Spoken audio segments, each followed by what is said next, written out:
ये वाला मंदिर का धनुष तोड़ने वाले के विरोध में भार्गव श्री परशुराम जी महाराज की एक घोषणा हो गई। जय शिवधनु तोरा सहस बाहुसम सो ऋतु मोरा सोम लगाऊ विहाई समाजा अरुणत मारे गई है सब राजा। धनुष तोड़ने वाले के लिए समाज के मध्य में महात्मा जी ने एक स्पष्ट घोषणा कर दी। सो माने वह कौन धनुष तोड़ने वाला बिलगाऊ बिलग हो जाए, बिहाई माने छोड़कर और समाजा माने समाज को। धनुष तोड़ने वाला समाज छोड़ करके अलग हो जाए और अगर ऐसा न किया गया तो भैया फिर एक दो राजा न मारे जाएंगे, क्योंकि एक दो राजाओं को मारने से बाबा जी का काम बनने वाला। कह रहे कि न तुम्हारे दिन में सभी राजा मारे जाएंगे। बढ़िया सुंदर दिव्य अच्छी न्याय संहिता है, अच्छा दंड विधान है। अगर धनुष तोड़ने वाला न मिला तो सब राजा मारे जाएंगे। मैं विचार करने लगा,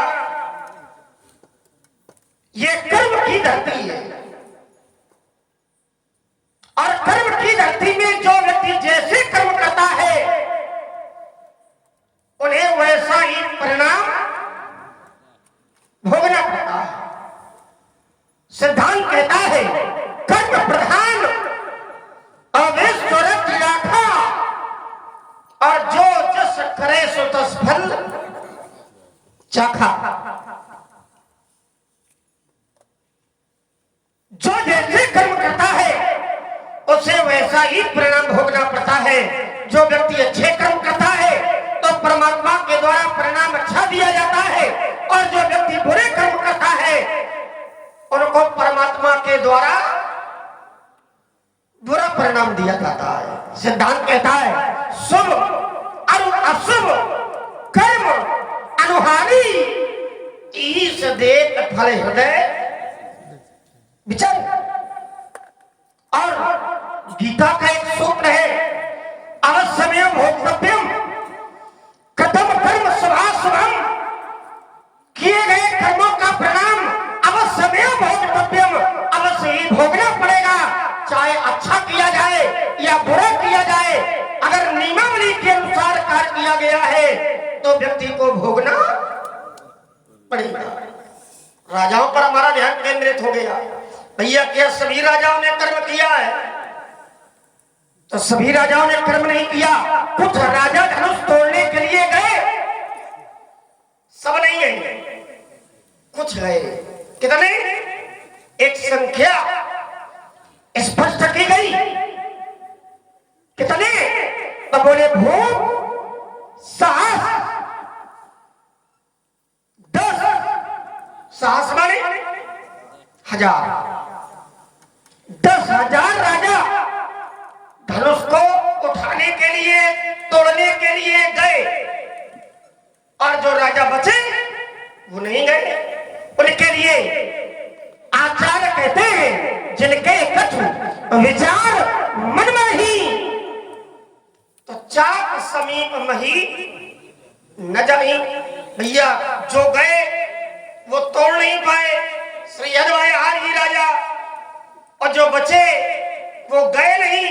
चलो अगर महात्मा जी की घोषणा ये हो जाती कि जो राजा गए उपक्रम किया वो मारे जाएंगे तो कहीं तक निर्णय ठीक था। भैया जो गए नहीं, और समझो जो गए नहीं है भैया उनका तो कोई दोष नहीं है, हम अपने स्थान पर बैठे रहे। अब जिनका दोष नहीं है अब क्या वो भी मारे जाएंगे? से नहीं है भैया। अरे कोई अपराध में व्यक्ति शामिल हो, अपराध करे तब तो मारना और मान लियो अपराधे नहीं है तो फिर नहीं मारना चाहिए। और फिर भी अगर मार रहा है व्यक्ति तो फिर ये अपने बल का हाँ दुरुपयोग करना है। तो अपने बल का कभी दुरुपयोग नहीं करना चाहिए, है ना व्यास जी महाराज। अपने बल का कभी दुरुपयोग नहीं करना चाहिए। भगवान ने अगर बल दिया है तो समय पर हाँ उसका प्रयोग करना चाहिए। चलते हैं बाबा जी के पास। हाँ दो बातें तो हो ही जाए। हाँ स्वामी जी प्रणाम। कल्याण आओ सब कुशल मंगल। कुशलता चली गई, धनुष टूट गया। अरे राम राम राम राम किरे कुशलता चली गई। हाँ घर ते कुशलता भाग गए ही नहीं। हाँ चली गई तो आपने कहा नहीं कि कहाँ चली कहाँ चली। ये तो खरिया कहते हैं। हाँ भाई जब जा रही थी हाँ ये खरिया तो कहना चाहिए कहाँ चली परशुराम की कुशलता तो कहाँ चली। क्रोध बहुत है। देखो तो मारे क्रोध के जांघे तक भैया लाल पड़ गई है। देखो असल असल है, नकल नकल है। हाँ ये बात ठीक है। और असल को भी प्रयोग में लाने के लिए हाँ बुद्धि हाँ चाहिए। बुद्धिमत्ता अगर नहीं है तो फिर हाँ अब लोग कहने भले लगे मेघ छाने लगे तो क्या मतलब भाई कहने भले लगे मेघ छाने लगे लेकिन जो असली है वही असली है। जो अपना है वो ही उत्तम है। उसी से आपकी पहचान है। हर व्यक्ति की पहचान अपनी है। अपनी पहचान सबको बनानी चाहिए। क्रोध बहुत है और क्रोध के मूल में धनुष का टूट जाना है।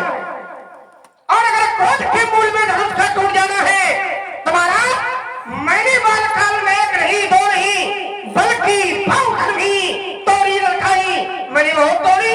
बाबा जी ने ऐसा क्रोध कभी नहीं किया। अरे क्रोध छोड़ भैया दर्शन तक नहीं हुए। आज दर्शन तो दर्शन आज तांडव किए और एक के टूट जाने पर उचित नहीं है। क्या कारण है? या धनुष पर ममता है। और अगर ममता है तो कोई ना कोई हेतु होगा, कोई ना कोई कारण होगा। मैं जानना चाहता हूँ यही धनुष पर ममता के हेतु, ममता का हेतु क्या है, ममता का कारण क्या है, ममता के मूल में क्या है। बहुत अच्छी समाज लगी है। लोग भले ही कम है और एक निवेदन है हमारा समाज से। ये भैया जब पीछे बैठे हैं आप थोड़ा पास में आ जाओ। बहुत तो दिखाई भैया जो ये आग ताप रहे हैं हाँ इनसे भी हमारा निवेदन है।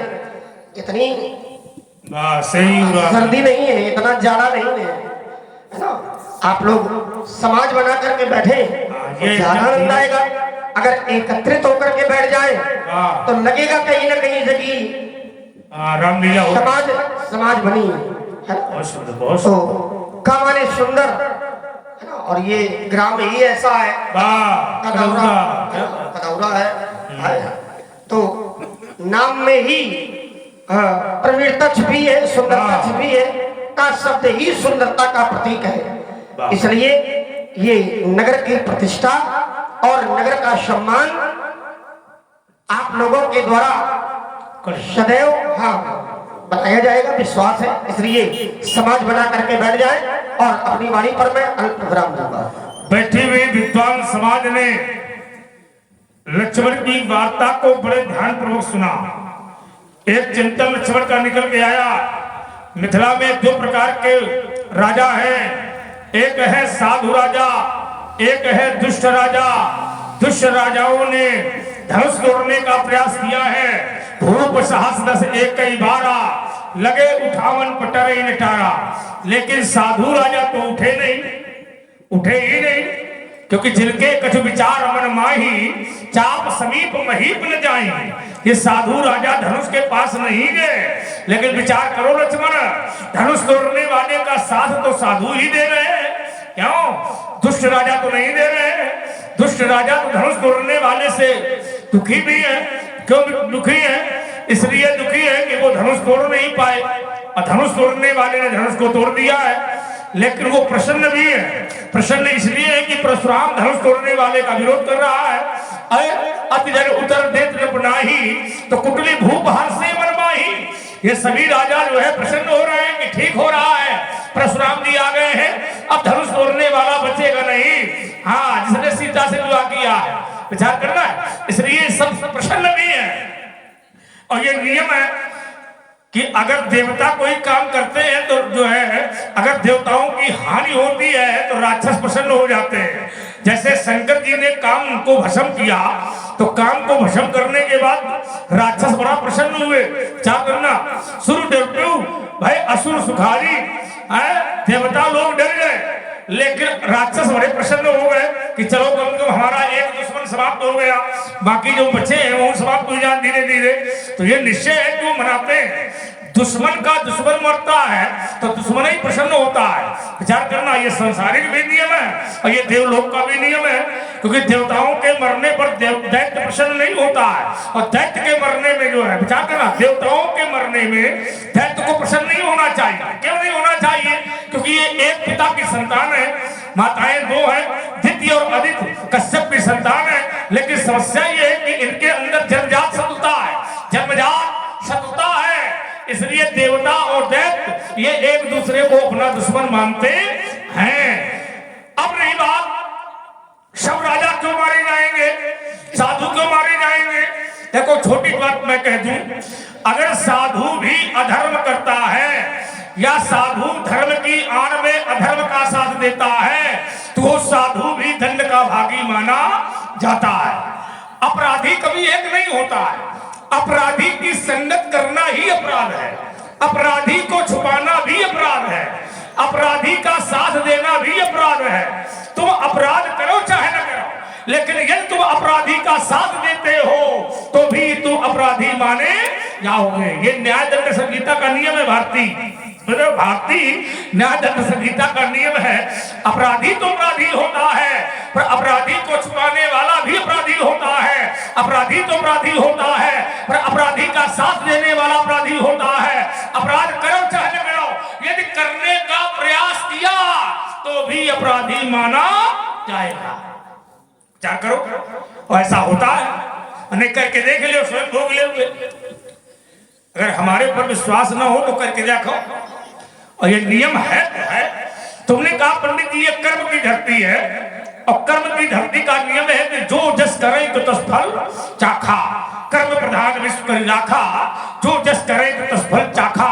लक्ष्मण ने एक गीता का भी प्रमाण दिया, अवश्य भोक्तव्यम कृतम कर्म शुभाशुभम, तो जैसा करेगा वैसा उसे भोगना पड़ेगा। ये कोई आवश्यक नहीं है कि जो कर्म करता है वही भोगता है। विचार करना, अगर घर का मुखिया बिगड़ जाएगा तो परिवार बिगड़ जाएगा। तो भाई सोचो, अगर घर का मुखिया बिगड़ जाए तो क्या परिवार नहीं बिगड़ेगा? जिस देश का राजा बिगड़ जाता है वहां की प्रजा बिगड़ जाती है। ये तो नियम है, अपवाद तो नहीं है, लेकिन अपवाद तो सीधा ये कहता है कि कर्ता कोई और भोक्ता कोई है। कर्म कोई करता है, भोक्ता कोई है। जैसे तुम्हारे वंश में एक राजा हुआ हरिश्चंद्र, कर्म किया हरिश्चंद्र ने लेकिन भोगना पड़ा उसकी पत्नी तारा को, कर्म किया हरिश्चंद्र ने लेकिन भोगना पड़ा उसके पुत्र रोहित को। तो कभी कभी घर का मुखिया बिगड़ जाता है तो उसकी पत्नी उसके बच्चे भोगते हैं। तो ये जो है नियम है, इसको विचार करिए। और करे अपराध और पाव फल, करता कोई है भोक्ता कोई है, अस विचित्र भगवंत गति। ये भगवान की गति ऐसी है कि करने वाला कोई होता है और भोगने वाला कोई होता है। पिता के किए गए कर्मों का भोग संतानें भोगती हैं। संतान अगर बुरे कर्म करती है तो माता पिता भोगते हैं, भोगते कि नहीं भोगते? माता पिता जन्म देते हैं कि लड़का हमारा बढ़िया हो, लेकिन धोखे से शाम को पी के आ जाए तो माता जी सुखी की दुखी। हाँ, यही से अनुमान लगाएंगे, क्योंकि मुखिया मुख सो चाहिए खान पान को एक। यदि घर का मुखिया ठीक है तो उसका परिवार ठीक है। जिसके बच्चे सही हैं उसके माता पिता सुखी हैं, जिनके माता पिता ठीक हैं उनके बच्चे सुखी हैं। तो ये संसारिक जो नियम है लक्ष्मण, ये हम प्रमाणित करते हैं कि कर्ता कोई है भोक्ता कोई है, इसलिए प्रमाण मैंने दिया है। तुमने कहा धनुष तोड़ने वाले ने कोई गलत कार्य नहीं किया। पंडित जी शंकर के धनुष को तोड़ करके देखो, शंकर जी का धनुष तोड़ दो, शंकर जी का डमरू तोड़ दो, शंकर जी का त्रिशूल तोड़ दो, शंकर जी का मंदिर तोड़ दो, शंकर जी की मूर्ति तोड़ दो, देखा कोनो धर्मात्मा थोड़ी कहा जाएगा, पुण्यात्मा थोड़ी कहा जाएगा, इसे पापात्मा कहा जाएगा। ये पाप है। शंकर की किसी भी वस्तु को तोड़ना ये पाप है। विचार करना, तुम्हारे गांव मंदिर बना हो और कोई उसको तोड़ने लगे और तुम खड़े खड़े देखोगे नहीं तुम ठीक कर रहे हो, तोड़। अगर मैं पा जाऊंगा तो 32 जगह से काटूंगा। सनातन धर्म में चोट करना, विश्वास में चोट करना, श्रद्धा में चोट करना, आस्था में चोट करना ये महापाप है। विचार करिए। और फिर शिवत्व, रामत्व, ब्रह्मत्व में हो, विचार करिए। एक पिता की समाधि लगी थी, एक राजा प्यासा था और वो पिता उस आश्रम में पहुंच गया तो महात्मा की समाधि लगी थी, उसने जल मांगा तो महात्मा की समाधि लगी है, वो बोल सकता नहीं है, जल पिला सकता नहीं है, तो उसने क्रोध में आकर के 7 दिन का मरा हुआ सर्प उसके गले में डाल दिया। ये भागवत का प्रमाण है। 7 दिन का मरा हुआ सर्प उसके गले में डाल दिया। अब थोड़ी देर में वो शिशुवत पुत्र भी आ गया। पुत्र ने अपने पिता के गले में 7 दिन का मरा हुआ सर्प देखा। अब जिसने डाला था वो तो चला गया, लेकिन उसको क्रोध आया। विचार करना, कर्म जुड़ा है पिता से, सांप डाला है पिता के गले में, लेकिन पुत्र ने जिस समय देखा कि 7 दिन का मरा हुआ सर्प मेरे पिता के गले में पड़ा है और पिता मेरे तपस्या कर रहे हैं, तो उस पुत्र ने श्राप दिया कि जिस व्यक्ति ने ये 7 दिन का मरा हुआ सर्प मेरे पिता के गले में डाला है, मैं उसे श्राप देता हूं कि इसी तक्षक, इसी सर्प के द्वारा उसके 7 दिन के अंदर उसकी मौत हो जाए। आप सोचो, किया किसने अपराध? राजा ने। किसका किया? पिताजी का। और श्राप किसने दिया? समझो, ये सांसारिक विधान है, ये शास्त्रमत है। तुमने कहा कि बहु धर्म ही तोरी लड़काई, कबहू ने श्री तीन गोसाई। पंडित जी, मैंने बाल्यावस्था में बहुत सारी धर्म तोड़ी है। देखो, लड़का अगर खेल खेल में कोई अस्त्र शस्त्र तोड़े, सोचो भाई, माता पिता बच्चे को क्या देते हैं? खिलौना। सोचो, और खिलौने में अगर धनुष बना करके पिताजी दे दे और लड़का खेलने लगे और वो तोड़ दे, क्यों? तो माता पिता क्रोध थोड़ी करेंगे, नाराज थोड़ी होंगे, अरे बच्चे हैं, जो लड़का कर रही, लड़का गलती करता है तो माता पिता ये कह देते हैं चलो हटाओ, बच्चे हैं, बच्चे गलती करते हैं। भाई बालक अबोध है, बालक अज्ञानी है, गलती करते हैं तो माता पिता उन्हें क्षमा कर देते हैं। जानो, बाल्यावस्था में जो तुमने किया है उसमें विचार करिए। बच्चे से, यदि बच्चे अगर माता या पिता से अगर खिलौना मांगे, थोड़ी देर सोच रहा, चिंतन करिएगा इस बात। बालक यदि पिताजी से खिलौना मांगता है, समझदार बालक, और पिताजी उसे नहीं देते हैं, तो वो बालक थोड़ी देर रोएगा, थोड़ी देर रोएगा, है ना, शांत हो जाएगा। लेकिन पिताजी यदि संस्कार नहीं देते हैं तो वही बालक जीवन भर रोएगा। बच्चे को खिलौना ना दिया जाए तो बालक थोड़ी देर रोएगा, लेकिन अगर संस्कारों का खिलौना उसे तुमने नहीं दिया तो वो जीवन भर रोएगा। इतना अंतर है खिलौने में। तो खेल ले हो, खेलने की बात मैं कर रहा हूं। माता की गोद में बैठा हुआ बालक, माता उससे पैपान कराती है, पैमाने दूध, और दूध पिलाती है, और वो लड़का बार बार छाती में लात मारता है महतारी से। सोचो, बार बार दूध पिला रही है और बार बार छाती में लात मारता है। मौका पा जाए तो केस माने बात पकड़ के खींच लेता है। महतारी को दर्द है, महतारी को दर्द भी होता है, चोट भी लगती है, घात भी करता है बालक, लेकिन माता उसको गोदी से फेंकती नहीं है। सोचो, इसी तरह बाबा नाती का भी संबंध होता है, बाबा के कंधे में नाती बैठा हो, छोटा हो, अबोध हो, अज्ञान हो, और बालक बैठा है, नाती बैठा है, बाबा की दाढ़ी नोच ले, मुच्छे नोच ले, बाबा को अच्छा लगेगा, नाती है, छोटा है। अब इनके जैसा बाबा हो तो का नाती का कंधे से उठावे का ही दे। ये संबंध है। कुछ संबंध ऐसे होते हैं जो बताए नहीं जाते, कुछ संबंध ऐसे होते हैं जो दिखाई नहीं जाते। राजकुमार याद रखो, ये संबंध है। जो हम बाल्यावस्था में करेंगे वो हम किशोरावस्था में नहीं करेंगे, जो किशोरावस्था में करेंगे वो हम जवानी में नहीं करेंगे, और जो हम जवानी में कर ले जाएंगे वो हम बुढ़ापे में नहीं कर पाएंगे। ये सारी बातें अवस्था को देखकर व्यवस्था बनाती हैं। समझ रहे हो?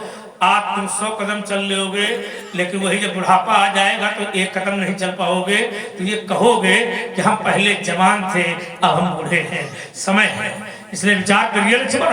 ऋण बालक कालवश बोलक तुहिन संहार, ये धनु ही शम त्रिपुरार्धन, ये शंकर का धनुष है, इसकी समता नहीं मिलाई जा सकती। जैसे विश्व में नदियां बहुत है लक्ष्मण, लेकिन याद रखो गंगा नदी की समानता हर नदी नहीं कर सकती है। विचार करो, समुद्र तो बहुत हैं, लेकिन गंगा सागर की समानता हर समुद्र नहीं कर सकता है। घोड़े बहुत हैं, पर हर घोड़ा उच्च श्रवा नहीं बन सकता है। हाथी बहुत हैं, पर हर हाथी ऐरावत नहीं बन सकता है। विचार करना, महात्मा तो बहुत है संसार में, पर हर महात्मा दुर्वासा नहीं बन सकता। ध्यान रखो, ऋण बालक कालवश, अरे बोलता तो है पर तेरी जिह्वा में लगाम नहीं है। ऋण बालक कालवश बोलक तुहिन संहार, ये धनु ही ये समरथम त्रिपुरार्धन, विदित सकल संसार, ये संसार में विदित है राजकुमार। आइए सुने आप लोग, आवश्यकता विचार विनिमय की, आवश्यकता विचार के आदान प्रदान की है। बहुत सी बातें ऐसी हैं आपने बोली तो है, पर समर्थन लक्ष्मण का किया है। आइए केवल समझ आना है। जैसे आपने कहा कि एक महात्मा थे और एक राजा था, राजा ने महात्मा का अपमान कर दिया, राजा ने अपराध कर दिया, तो महात्मा के पुत्र ने राजा को श्राप दे दिया कि जा, मैं तुझे श्राप देता हूं, अगर तूने मेरे पिता के गले में सर्प डाला है तो 7वें दिन तुझे आकर के तक्षक ही डसेगा। राजा ने कर्म किया, राजा ने कर्म किया, अपराध किया राजा ने, तो भैया श्राप किसको मिला कि किसी और को? यही तो हमारी बात थी कि अगर आप कर्म करोगे तो फिर आपको ही भोगना पड़ेगा। अब श्राप कौन देता है विषय ये नहीं है, न वो बालक देता तो भगवान देते। और वही मैंने अदानी पढ़ी थी, शुभ और अशुभ कर्म अनुहारी, और ईश देत फल हृदय। अच्छा करो या बुरा करो, किए गए कर्म का परिणाम तुम्हें भोगना। तो राजा ने कर्म किया तो भोगा तो राजा ने ही, तो समर्थन तो तुम मेरी बात कर रहे हो। आपने मेरी बात का समर्थन किया, यही मेरी बात थी कि जैसा कर्म आप करोगे तो किए गए कर्म का परिणाम आपको ही भोगना पड़ेगा। राजा ने कर्म किया तो परिणाम भी राजा को ही भोगना पड़ा, पहली बात। आइए दूसरी बात, आपने कहा कि कभी कभी ऐसा भी होता है कि कर्म कोई करता है और परिणाम कोई भोगता है। देखो ये जो शब्द है, देखो लड़ाई शब्दों की है, लड़ाई शब्दों की है। ना तो आप हमारी खेती जोते हो और ना आपकी जोते हो। यह लड़ाई जमीन की नहीं है, लड़ाई केवल शब्दों की है, लड़ाई केवल विचारों की है। ये विचारों का द्वंद है। आपने कहा कि कभी कभी, देखो जो कार्य कभी कभी किया जाए भैया वो नियम नहीं है। जैसे नियम क्या है? नियम ये है कि हमने नित्य प्रति अपने माता पिता की पूजा करनी, नित्य प्रति माता पिता के पैर छूने, ये नियम है। अब जो कार्य कभी कभी किया जाए वो नियम में नहीं है, वो अपवाद में आ जाता है। और संसार में 2 अपवाद भी हो जाते हैं। लेकिन नियम यही है कि जो जैसा करेगा उसे वैसा ही भोगना पड़ेगा। ये नहीं। अच्छा चलिए आइए, मनुस्मृति महाराज मनु ने रची। अब मनुस्मृति का एक सिद्धांत है। सिद्धांत कहता है या प्राप्त मानुषम देहम, भैया 84 लाख योनियां है और 84 लाख योनियों में आप किसी भी योनि में जाओगे तो उसका जो आधार बनेगा वो आपका कर्म ही बनेगा। अगर आपने कर्म सिंह वाले किए तो सिंह योनि मिलेगी, मृग वाले किए हैं तो मृग योनि मिलेगी, बंदर वाले किए हैं तो बंदर योनि मिलेगी, और अगर मनुष्य वाले किए हैं तो आपको मनुष्य योनि मिलेगी। कोई पशु बन जाता है, कोई मनुष्य बन जाता है। क्यों? इसीलिए क्योंकि उसने जो कर्म किए हैं वो पशुवत है और हमने जो कर्म किए हैं वो मनुष्यवत है। इसलिए सिद्धांत कहता है या प्राप्त मानुषम देहम मोक्ष द्वारम पावतम और ग्रहेषु खगवत सक्तस्त मारल उत्तम विदु। जब विचार परमात्मा के द्वारा किया जाएगा तो जैसा कर्म आपके द्वारा किया गया होगा उन्हीं कर्मों के आधार पर आपको आगे का जन्म मिलेगा और आपने अपने किए कर्मों का फल भी भोगना पड़ेगा या मिलेगा। आइए, अब जैसे आपने कहा कि राजा हरिश्चंद्र और तारा,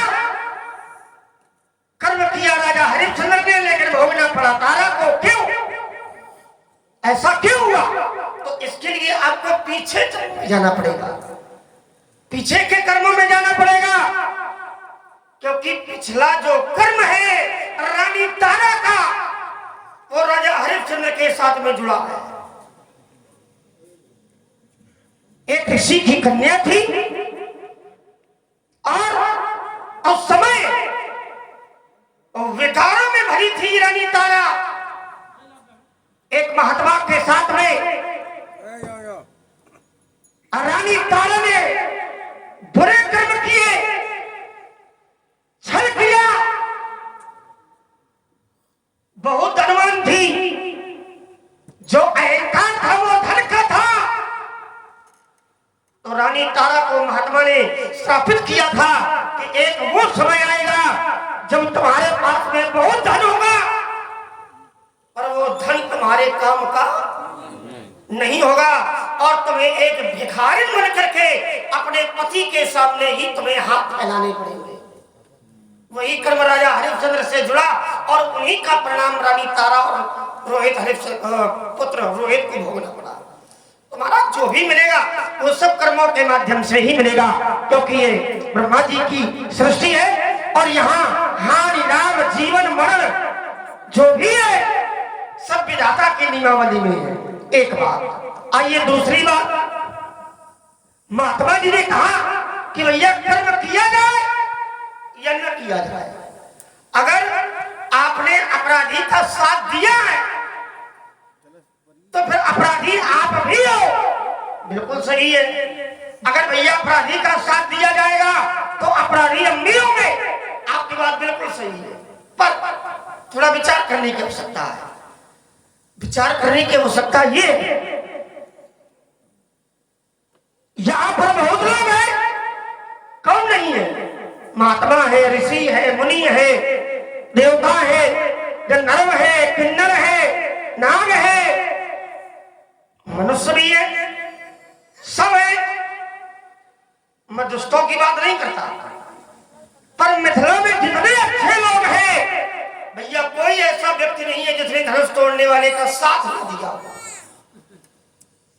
कोई ऐसा नहीं है, चाहे महात्मा हो, चाहे मुनि हो, चाहे ज्ञानी हो, चाहे ऋषि हो, चाहे सन्यासी हो, चाहे महामुनि हो, चाहे मुनीश्वर हो, चाहे देवता हो, कोई भी हो, ऐसा कोई नहीं बचा जिसने धनुष तोड़ने वाले का साथ न दिया हो। और साथ देने वाला अपराधी होता है, बात आप ही की है। और अगर साथ देने वाला अपराधी होता है तो फिर अपराधी सब है, क्योंकि साथ सबने दिया है। तो फिर आपको जो निर्णय लेना चाहिए था वो ये लेना चाहिए था कि समाज का कोई व्यक्ति बचेगा नहीं। आज पूरी समाज मारी जाएगी, चाहे वो महात्मा हो, चाहे मुनि हो, चाहे ऋषि हो, कोई भी हो, क्योंकि साथ सबने दिया है, इसलिए सब अपराधी है। और जब सब अपराधी है तो फिर सब मारे जाएंगे। पर ऐसा नहीं किया क्या महात्मा जी ने? सबको छोड़ दिया और कह दिया कि न तुम्हारे जन्मे सब, केवल राजा मारे जाएंगे। लड़ाई यहीं पर है। ये आपने जो दोहरा मापदंड लगाया है ये अच्छा नहीं है, इस पर विचार करो। अगर अपराधी सब है तो फिर निर्णय सबके लिए होना चाहिए। ये केवल राजा काहे मारे जाएंगे? मान लो मंदिर बना है और मंदिर कोई व्यक्ति तोड़ दे तो ये लोग क्या करेंगे? पाप है। पाप है। क्या करेंगे लोग? ये लोग भी वही करेंगे जो हम कर रहे हैं, मारेंगे। या आपके गांव का कोई व्यक्ति मंदिर तोड़ेगा तो क्या करोगे? मारोगे। या भगवान की कोई वस्तु रखी है और अगर कोई व्यक्ति तोड़ेगा तो मारोगे कि नहीं? मारोगे। मारना चाहिए। लेकिन यहाँ शंकर जी का धनुष तोड़ दिया तो लोग आरती उतार रहे। काहे नहीं मार रहे? मारना चाहिए लोगों को। फिर आरती क्यों? एक नहीं, खरई आरती पुण्य नारी जितने हैं वो सब आरती उतार रहे हैं। इसका मतलब अगर अच्छे लोग आरती उतार रहे हैं तो थोड़ा विचार करिएगा। हो सकता है धनुष तोड़ने वाला सामान्य न हो, धनुष तोड़ने वाला कोई महापुरुष हो। इसलिए महापुरुष को ध्यान में रखते हुए धनुष तोड़ने वाले की आरती और जय जयकार इन लोगों के द्वारा की जा रही है। व्याख्यान अधिक न हो इसलिए अल्प। देखो, जो लोग आरती उतार रहे हैं वो इसलिए नहीं उतार रहे हैं कि धनुष तोड़ने वाला है। हाँ, आरती इसलिए उतारी जा रही है कि जो सीता को चाहिए था वो सीता को मिल गया, इसलिए लोग आरती उतार रहे हैं। क्योंकि आरती उतारने में सीता भी बैठी है। ध्यान रखो, जिन लोगों ने क्या धनुष टूटा तो तुमने आरती उतारी तो ईमानदारी से बताओ सीता बैठी कि नहीं बैठी? ले, अगर सीता ने उसको जयमाल न पहनाई होती, विचार करना, तो मिथिला के किसी नर या नारी ने आरती उतारी न होती। धनुष तोड़ने वाले ने धनुष को तोड़ दिया था तो अकेले उसकी आरती उतार देते, लेकिन नहीं, जब तक सीता ने माला नहीं पहना ली, विचार करना, और जब तक सीता ने जयमाला नहीं पहनाई तब तक कोई भी मिथिला का नर या नारी उसकी आरती नहीं उतारता। कोई फूल नहीं बरसा, किसी ने आरती नहीं उतारी। लेकिन जब सीता को वो मिल गया, पूर्णतया प्रमाणित हो गया, कर सरोज जयमाल सुहाई, जब जयमाल पहना दी तो करई आरती पूर्ण नारी दे निछावर मित्र विसारी। तो ये सीता, क्योंकि सीता दुखी थी ना, सीता को मिल नहीं रहा था। अब सीता जिसे पाना चाहती है वो सीता को मिल नहीं रहा, और अचानक मिल गया है तो मिथिलावासी प्रसन्न हो गए, उसकी आरती उतार रहे हैं। हमको आरती से कोई लेना देना नहीं है ना, हमको फूल बरसाने से मतलब नहीं है।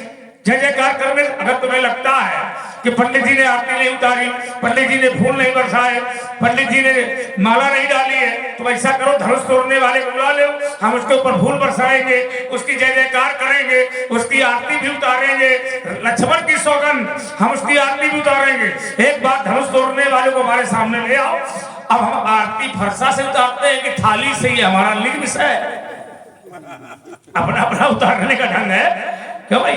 हाँ, ये एक चिंतन तुमने बहुत अच्छा दिया, हमें अच्छा लगा।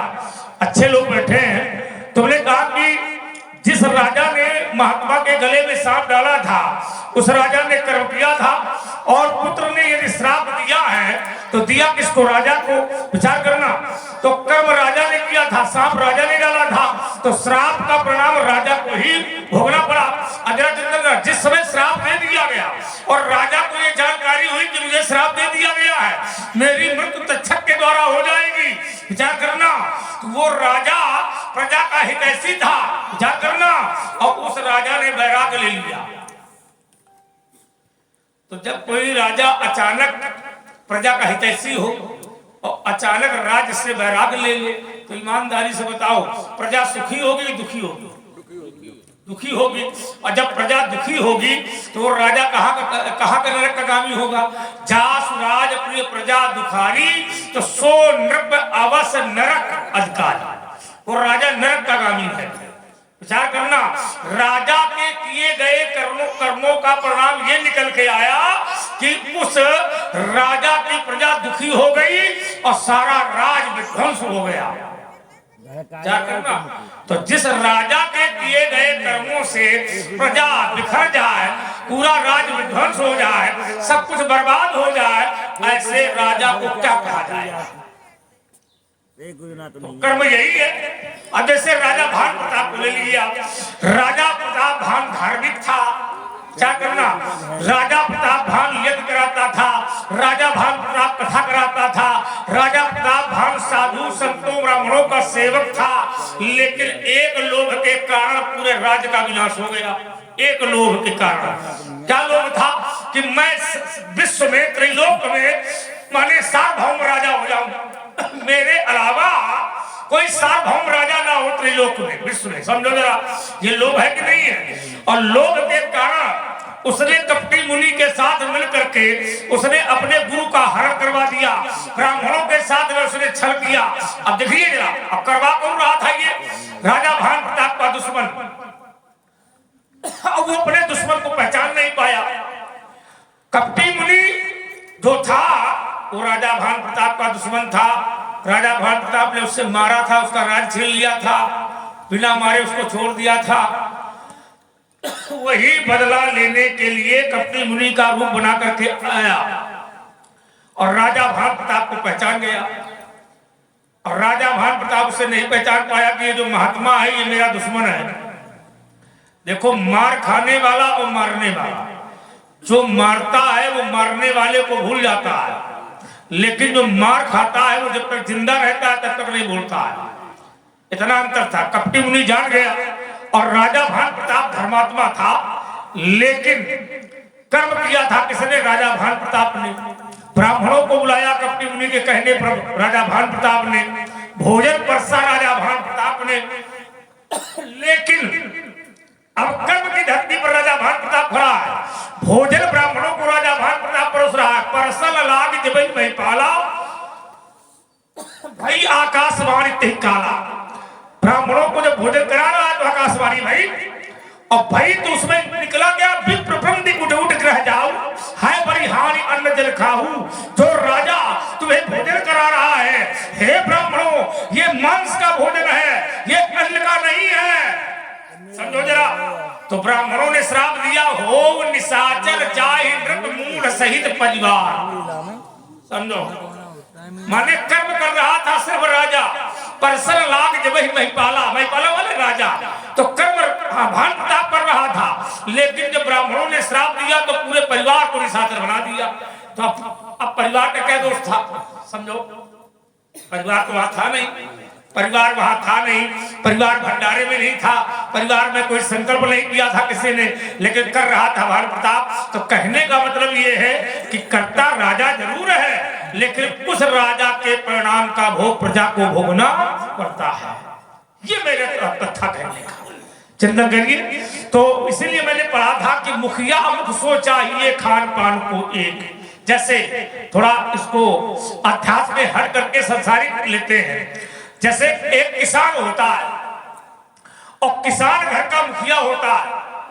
वो खेती करता है, जुताई करता है, बुआई करता है, सिंचाई करता है, फसल तैयार करता है और वो अन्न लेकर के, दाना लेकर के घर में आता है। तो ईमानदारी से बताओ, क्या वो अकेले खाता है? पूरा परिवार खाता है। रिश्तेदार आ जाए वो खा लेते हैं, भंडारा हो जाए तो बताएगा सब पूरा गांव क्षेत्र खा रहा है। तो उस अन्न को पैदा करने वाला एक किसान होता है, पर खाने वाले कितने लोग होते हैं? इसी तरह विचार करिए, कर्ता एक है पर भर्ता अनेक है। ये परिणाम मैंने बताया था कि और करे अपराध और पाओ फल भोग, अस विचित्र भगवंत गति को जग जाने जो। अर्थात ये ब्रह्मा की सृष्टि है, ये शब्द है। ब्रह्मा की सृष्टि में हानि लाभ जीवन मरण यश अपजस विधि हान, ये आपने उत्तर दिया भी। हानि लाभ जीवन मरण यश अपजस। यश और अपजस में मुझे याद आया कि तुम्हारे पिताजी ने एक बार मारा था जिसका नाम था शब्दभेदी। विचार करना, चिंतन करिए। तुम्हारे पिता ने एक बार मारा जिसका नाम था शब्दभेदी, और मारा था उसने घरे में। आवाज आ रही थी घरे से। सोचो, अब आवाज घरे से आ रही थी, अब मारा था घरे में, और नाम है शब्दभेदी। जहां शब्द माने आवाज, वही वो वार करता है, लेकिन वो लग गया समर की छाती में। मारा था कहीं और लग गया कहीं। विचार करना। तो उनके माता पिता ने श्राप दिया, ज्ञानवती और शांतन ने, श्रवण कुमार के माता पिता ने, अंधी और अंधों ने श्राप दिया कि जिस प्रकार हम अपने पुत्र के वियोग में तड़प तड़प करके मर रहे हैं, इसी तरह तुझे भी अपने पुत्रों के वियोग में तड़प करके मरना पड़ेगा। अब ईमानदारी से बताओ, किया कर्म पिताजी ने, अब पुत्रों का क्या दोष है? अबे तो पैदा नहीं हुए हैं, पैदा भी नहीं हुए और श्राप दे दिया पहले। तो ये वियोग जो शब्द है, पुत्र का वियोग, तो ये पुत्र का वियोग कहां से आ गया? अर्थात कर्म कर रहा है राजा, कर्म कर रहा है पिता, लेकिन उनके कर्मों का भोग पुत्रों को भी भोगना पड़ेगा, उनका वियोग होगा। तो अर्थात वो पुत्र अभी पैदा नहीं हुए, लेकिन पहले ही श्राप हो गया। तो इसका अर्थ ये निकल के आता है कि करता पिता है, लेकिन भोगना पुत्र को भी पड़ता है। नहीं है लक्ष्मण। तो यही है कर्म प्रधान विश्व का इलाका जो तुमने पढ़ा है, और मैं पढ़ रहा हूं। और करे अपराध और पाव फल भोग, अस विचित्र भगवंत गति को जग जाने। जो किया तुम्हारे पिता ने, लेकिन निश्चय है कि भोगना पड़ेगा संतान को। आइए थोड़ा हमारी सुन लो। महाराज, कर्म 3 प्रकार के होते हैं, ठीक है? अब यहां से विचार करो थोड़ा। देखो, व्यक्ति का जन्म होता है बाद में, लेकिन व्यक्ति का भाग्य लिख दिया जाता है पहले। जन्म होता है बाद में, और प्रारब्ध व्यक्ति के साथ में पहले से ही जोड़ दिया जाता है। जैसे ही जीव संसार में आया, तो उसका प्रारब्ध उसके साथ में जुड़ा है। कौन सा कर्म? 3 प्रकार के कर्म है, संचित, क्रियाओं और प्रारब्ध। प्रारब्ध जुड़ा है, एक कर्म जुड़ा है व्यक्ति के साथ में पहले से, तब जाकर के नियम बनेगा। काहू न पाऊ सुख दुख कर दाता, और निज कृत कर्म भोग सब भ्राता।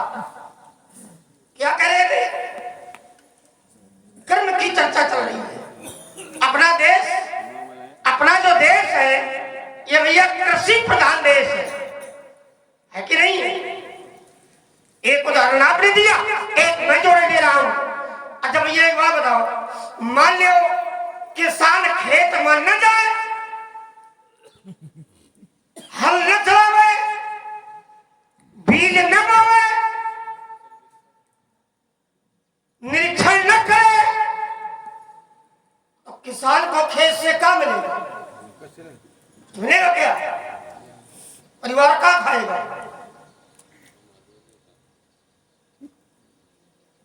तो उसके लिए खेत में जाना पड़ेगा,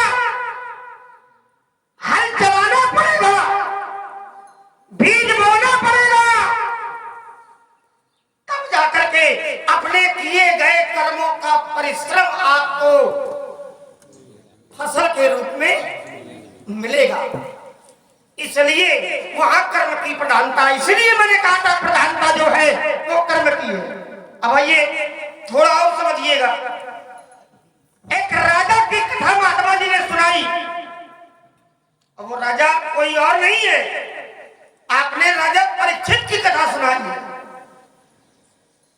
ये जो श्राप दिया गया था कि 7वें दिन आकर के तक्षक काटेगा, ये कौन था? ये राजा परीक्षित। ईमानदारी से बताना, क्या राजा परीक्षित के राज्य का सर्वनाश हुआ? नहीं हुआ। क्यों? क्यों नहीं हुआ? उसका कारण है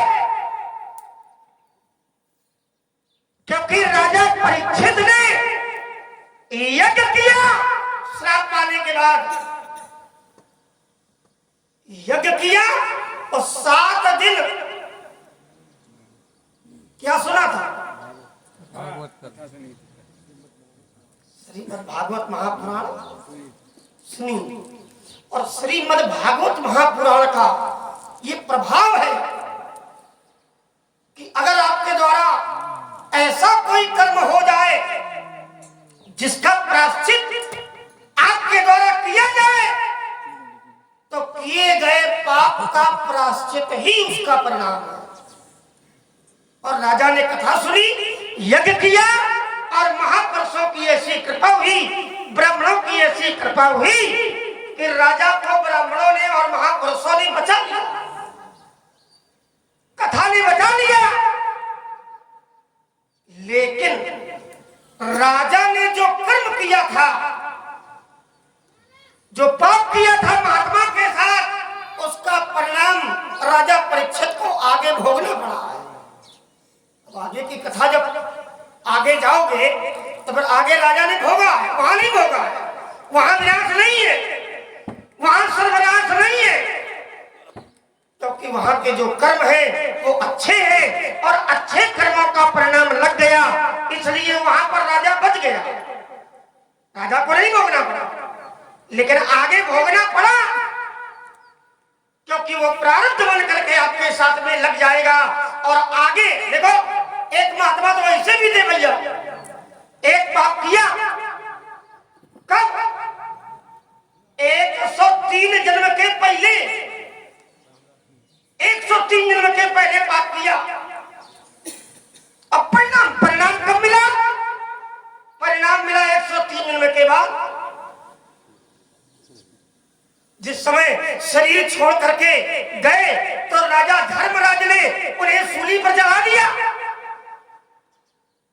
महात्मा ने कहा कि भाई मैंने तो ऐसा कोई कर्म किया नहीं, आपने सूली में क्यों जला दिया?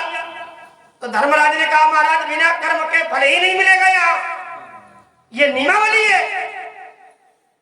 तो महात्मा, ये मांडव की कथा है, महात्मा मांडव आपसे जुड़े हैं। तो महात्मा चरित्र 2 है, एक गंगा पुत्र का है और हाँ एक महात्मा मांडव का है। तो महात्मा मांडव को राजा धर्मराज ने कहा कि आपके पास में योग दृष्टि है, अगर आपको संतुष्टि न हो, आप हम पर क्रोधित न हो, आप पिछले के जन्मों में जाकर के देखो कि आपने क्या किया है। 100 जन्मों का देखा महात्मा मांडव ने, पर कोई परिणाम नहीं मिला। जब महात्मा मांडव ने 103 जन्म का देखा, तो उनके द्वारा एक जीव के पर तोड़े गए थे, एक तितली के पर तोड़े गए थे। और 103 जन्म के पहले जो तितली का पर तोड़ा था, जीव को पीड़ा पहुंचाई थी, उसका परिणाम महात्मा मांडव को 103 जन्मों के बाद भोगना पड़ा। अच्छा, तो ये प्रारब्ध बन करके लग जाता है, पता नहीं है कहा इस जन्म में हमारे बहुत अच्छे कर्म हो, कहा बहुत अच्छे कर्म हो। ये जीवन चरित्र में भी लागू होता है, लागू होता है। कहा बहुत अच्छे कर्म हो, अब ये हमें जीवन में दुख मिला है। कभी किसी का बुरा ना सोचा हो, कभी किसी का बुरा ना किया हो, कभी छल कपट द्वेष पाखंड न किया हो, फिर भी कहा ऐसी स्थिति बन जाए जिसका समाधान न हो, खड़े करते हुए तो इसका परिणाम यही है कि आपका प्रारब्ध कर्म लगा है और प्रारब्ध कर्मों के अनुसार ही आपको परिणाम आगे व्यासी भोगना होगा। देखिए, कभी कभी ऐसा होता है कि पाप बहुत होते हैं, जैसे आचार्य वाल्मीकि पूर्व में रत्नाकर थे, चोरी करते थे, डकैती डालते थे, मारकाट करते थे, लूटपाट करते थे, लेकिन उल्टा नाम जपति जग जाना वाल्मीकि है ब्रह्म समाना। तो कर्म उनके बुरे थे लेकिन फल उनको अच्छा मिला। तो ये होता है, सन्मुख हुए जीव जब वही, तो जन्म कोटि अग्नासो तो वही। धनुष तोड़ने वाला जो भी है राजकुमार, अब तोड़ने वाला बचने न पावेगा। पर्वत मार उठा दई पर मैं उठा धरा सही करी ये उठा के पटक दूंगा चट्टानों को, चट्टानों में रमण को दिखाया वीर तलवार बाल धूल में मिलाऊंगा। ना समझो मैं संजीव विश्वास जो धरती भाई के सब वादा कराए हैं, राजा समझाता हूँ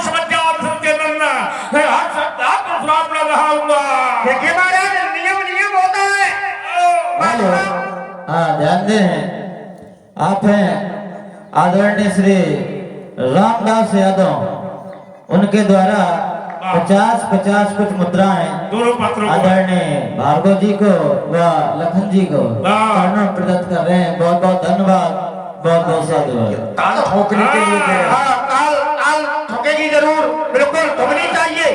देखो महात्मा वाल्मीकि को भी किए गए कर्मों का परिणाम मिला और तुम्हें भी मिलेगा। अरे यार ऐसा नहीं है तुम्हें छोड़ देंगे हम। कैसे? अच्छा तुम दोगे? अरे बिल्कुल देंगे हम। एक ले दाता एक राम भिखारी सबको मिलेगा। दाता है तुम करो तुम्हें मिलेगा, हम करें हमें मिलेगा, व्यास जी करे व्यास जी को मिलेगा। व्यास जी को क्यों बैठ रहे हो? व्यास जी को क्या करना? व्यास जी करेंगे। ये व्यासस्वाद है। देखो अभी इन्होंने अच्छे कर्म किए हाँ, तो ताज मिला कि नहीं मिला? ताज मिला, टोपी मिली कि नहीं मिली? ये हमने दे दिया। दे दिया ना। हाँ, अब जब और अच्छे कर्म करेंगे, अब ज्यादा न करवाओ। नहीं नहीं अभी करेंगे। हाँ, ज्यादा करवा दे अभी जब और अच्छे कर्म करेंगे तो ये टोपी वाला ताज हट जाएगा। हाँ, फिर इनको टोपा दिया जाएगा। नहीं ये तो अब शीतकाल है। जाड़ा जाए समरना का। हाँ, अभी आगे के कर्म होंगे, शरद ऋतु आएगी वाह वाह वाह। तो मिलेगा है। तो ऐसा नहीं है ये। आइए महाराज एक बात तुम्हें बता दूं मैं। क्या? आओ कहीं जाके पूजा पाठ करो, भजन कीर्तन करो, पनीरी बांटो, हाँ, घंटी घंटा बजाओ, सत्यनारायण की कथा बांटो। हाँ, घंटे ये वाले बात तुम्हारा कल्याण है। हाँ। हमारे चक्कर में न पड़ो। नहीं तो और नहीं तो मैं लाख का महेंद्राचल। हाँ। और नहीं तो ये उस खंभे से दांत खट्टे बनाऊंगा और बड़ी शान से की जाए मिथिला में अविनाश सारा अनिच्छा भार में उठाऊंगा। ये सारा जो माधरी अरे बहुत क्रिमिनल शत्रु की सोच की सत्य भांगा ऐसी ना करूं तो समझ चलो की अंत से त्याग। अरे मैं लखल्ला ये उठा के अपने दूंगा चट्टाना में ये रमन जो दिखाया बेजानवान मार शान सारी धूल में मिलाऊंगा। ये भूल गई हो चक्कर में उठाऊंगा फाटमो चमने उठाऊंगा मार ये तकत में आऊंगा लूंगा हाथ उधार या शिष्ट हारा काटूंगा ये बनाऊंगा मुंडों की माला ये संगत को जब भलाऊंगा ये आगे से ढाता हूँ समझ जाओ के अंदर मैं आसस्ता प्रसाम न रहाऊंगा। की लगे लखल्ला अब नहीं के बाहर तो ये तो नहीं खरीदा मेरा योगिनी करके हाथ ये सोच की प्यास उठाएगी और लखल्ला के क्रोध से अरे ये खराब हो जाएगी। नरचंडी कहती बुखार अरे बाबा स्वयं भगवती है और निकल चलो मिथिला के बाहर बाबा खुली। देखो सबसे पहले तो उचित दूरी बनाए रखो, अनेक सावधानी हटी दुर्घटना घटी। हाँ, लोग कह देते हैं यातायात नियम का पालन करें, कृपया उचित दूरी बनाए रखें और शरीर देख के बात किया करो, है ना। देख लेना चाहिए सामने वाला ठीक ठाक है। देखे शरीर देखे अब मेरे भी मन में भाया है क्या अब देखूंगा किसकी मैया ने किसको कितना दूध पिलाया है। तुम्हारे इसीलिए शाम से कह रहे थे 1 लीटर मंगवाओ। लेकिन चूक हो गई बच्चों से। अब नम अगर न मंगवाएंगे हाँ, तो वह है दूध तो है जो काम करता है। हाँ, इसीलिए तो कर रहा है। हाँ ओ, शुरू से कर रहा है। कमेटी ही वाले का दूध हाँ? वही ना कल्याण है। तब मैंने भी ये ठानी है और आज पता चल जाएगा कि दूध में कितना नींद पद पर तुम जले दो साथ हम में छोड़ देंगे ओ ये अनीत कालिया सहारा दुरस न सुधारी तोड़ देंगे। अरे बात समझ कर छोड़ है। हाँ, ये तो एक बहाना है क्योंकि मुझसे टकराना खेल नहीं लोहे के चने। अरे बेटे अगर हम मैया के दूध पिए तो अब ना देर लगाना तुम अरे शीर्षकार भगवंदन का सरयू में जाए बहाना तुम और नहीं खरा तुम्हारा पानी अब बेकार तेरी है जवानी। अरे महाराज यमदग्नि के छह झड़ीले सुनो और ज्यादा न करो हमसे मनमानी। नहीं तो अभी मरी में धनुआ क्या हुई है? टूटियां दतियां अब बोली है मटियां सगरी सलदानी छोड़ दे हे बात नहीं सोए और छोड़ जाए महेंद्राचल रजधानी लक्ष्मण के पाले पर हो तो फिर ढूंढे न मिले चुल्लू भाई। कहता है मरीबे धनिया तो तुम ये दतिया देखो आज तक तुमने दांत नहीं तोड़े, लेकिन परशुराम का तो इतिहास है कि हमने गणेश का दांत तोड़ा है। बात समझो, जो काम किया करो वही बोला करो। हमने किया है, बताओ, हम बोलते नहीं है। जो करते हैं वो हल्ला नहीं मारते हैं। हमने किया है। एक फरसा गणेश के दांत में मारा था तो नाम पड़ गया एक दंत दयावंत चार भुजा धारी। अब तुम ज्यादा 3-5 करोगे, मिला के तुम्हारी 32 में देंगे तो तुम हो जाओगे बेदंत। ध्यान रखो। हाँ, बाद में लोग कहेंगे लक्ष्मण माने उदंत। हेलो, हाँ ध्यान दे। आप हैं भाई श्री भूपेंद्र सिंह कुशवाहा जी, बीमार से पधारे हुए हैं। उनके द्वारा 50-50 कुछ मुद्राएं चलती हुई लीला में लखनलाल जी व भार्गव जी के चरणों में प्रदत्त कर रहे हैं। बहुत बहुत धन्यवाद, बहुत बहुत साधु। वही मैं सोच रहा था कि शाम को रात में बड़ा पुरस्कार आ रहा था, सवेरे का सब जो है खत्म हो दिन का। हाँ, क्योंकि कई प्रकार के व्यक्ति होते हैं। कुछ राम की लीला में देते हैं, कुछ नाच लीला में देते हैं, कुछ काम लीला में देते हैं। तो हमने सोचा नाच लीला में देते रहे, लेकिन राम लीला में तो कोई दे ही नहीं रहा। वही हम लक्ष्मण से इशारा भी कर रहे थे, अब का बरसा जब कृषि सुखाने, जो नाच में चूक अब का पछताने। जो नाच लीला वाले थे, हाँ, वो चले गए। वो सब हाँ, चले गए, गधे बेच करके सो रहे हैं। अब ये जो यहाँ बैठे हैं, ये सब केवल दान देने वाले लोग हैं, है ना। राम कथा में, रामचरित्र में ये दान देने वाले लोग हैं, योगी लोग हैं। ये व्यास जीवन दर्शन है। कैसा है? आप मंच में उपस्थित हैं और एक सबसे अच्छी बात यह है कि क्या बढ़िया साउंड सर्विस की व्यवस्था है और ईमानदारी है कि विश्वकर्मा सर्विस विख्यात है। बहुत सुंदर, अच्छा लगा, बहुत बहुत साधुवाद है। तो उसमें आशीर्वाद देता हूँ, शिलाजीत का बल है। हाँ, और नहीं, एक बात और है, मेरा आशीर्वाद है कि इसी प्रकार ये साउंड सर्विस जो है बढ़ता रहे, आगे चलता रहे और रोज हमको मिले, हम मिल चाहते हैं। क्या बात है। मुझे अंगारों से भय गंभीर, मुझे अंगारों से भय गंभीर, हम तूफानों से चलते हैं।